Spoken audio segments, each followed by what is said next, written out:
Hello and welcome back to Fallout 76. Today I want to revisit the topic of level 20 starts and whether it's still the best option when you're starting a brand new character.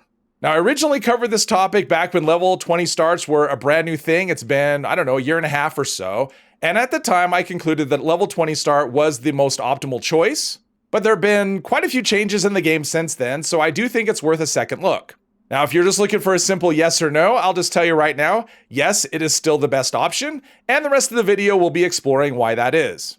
In order to make a choice, which one of these is best, you actually have to define what you mean by best. So for me, I'm looking at things you can measure, things that are subjective. So we'll take perks into consideration, starting gear, stuff like that. I don't want to consider objective things like which one you like the best, because I actually do prefer level 2 as a start. I just find that more enjoyable. I know plenty of people prefer level 20. They don't want to have the early game grind. In fact, a lot of people I'm sure would choose level 50 if that was an option.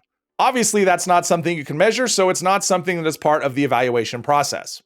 So when you leave the vault, this is the choice you are given. Battle Ready Dweller, level 20, it's labeled as best choice, or Fresh Dweller at level 2.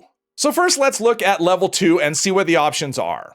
So you're given 5 options, and this will just be the first perk card that you get when you level up to level 2. And whatever perk you choose, it has no effect on your starting loadout or, in terms of your gear. You'll have the same weapons, same armor, same ammunition, same aid items, miscellaneous. Everything is exactly the same. The only difference is the starting perk card that you have. Now, some of these descriptions are actually a little bit out of date. I am on the public test server, by the way. I do want to evaluate this based on the latest perk card changes. But even though descriptions are not all current, the idea is basically the same. So let's look at the level 20 options. So once again, you have 5 options, but rather than it being one perk card that you get, it's actually a predefined loadout. And the one you choose not only determines the perk cards that you get, but it also does have an effect on your starting gear.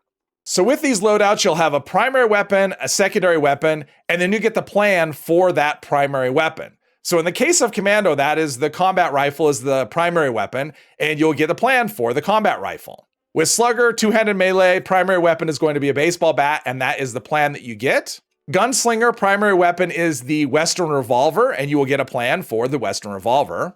So for Shotgunner, you start off with a pump-action shotgun as your primary weapon, and a pump-action shotgun plan. Now, the pump-action shotgun plan is not something that you can normally buy. It is a random drop, so that is something to consider when you're choosing your loadout. And VAT Specialist, 10mm pistol is your primary weapon, and you start off with the 10mm pistol plan. So let's just have a look at the Gunslinger loadout. So the amount of perk cards you get, that is really where the big advantage comes in with a level 20 start versus a level 2 start. So if you add up all the special points that you have, it adds up to 26, which is your starting point. So you start at 1 point on all of your specials, and then you have 19 level ups up to level 20. There's 26 points.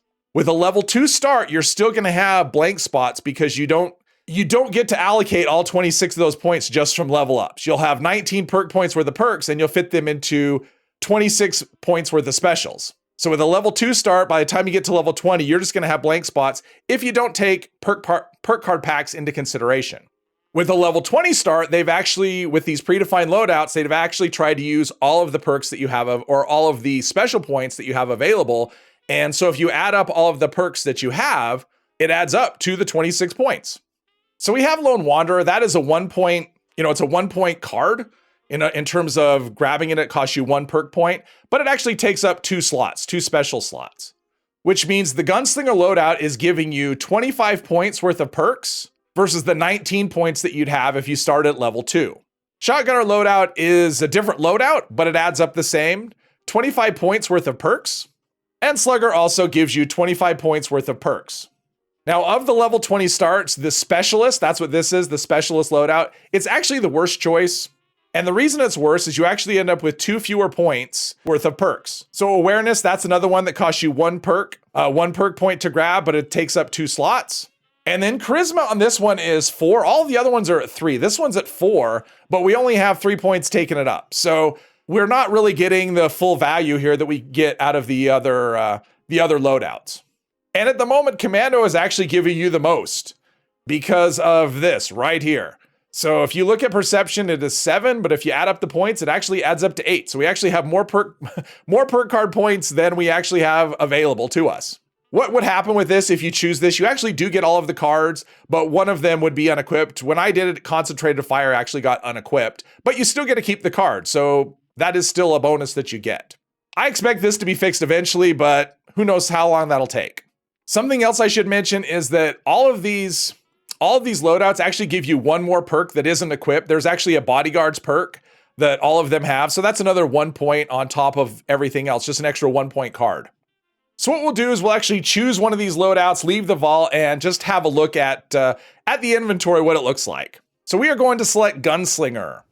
So another thing to talk about is perk card packs. So if you level up from level 2 to 20, you get a perk card pack at level 4, 6, 8, 10, 15, and 20, which is a total of 6 perk card packs. If you look at the bottom of the screen there, I have the option at level 20, I get 6 perk card packs as well. So that's exactly the same either way. But there's that Bodyguards, that extra card I was talking about. So since we chose the Gunslinger option, we start off with a level 20 Western Revolver, some frag grenades, a 10mm pistol.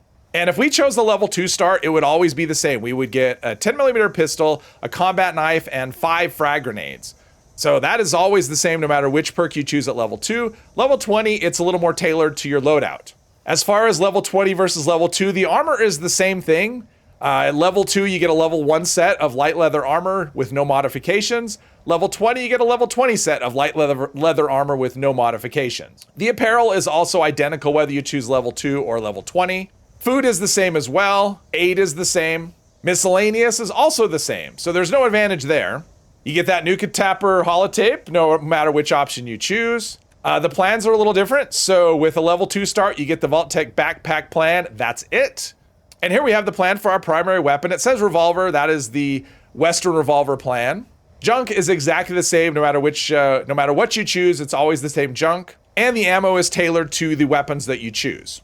So the level 2 start is very generic. It's the same no matter which perk you choose. Level 20 start tends to be more targeted to the play style that you're looking for. So even with all the changes to the game since level 20 starts were introduced, it is still the optimal choice for a brand new character, at least in any kind of measurable way. Hopefully you've enjoyed this video. If you have, please hit one of the buttons, and I hope you'll join me in the next one. Thank you very much.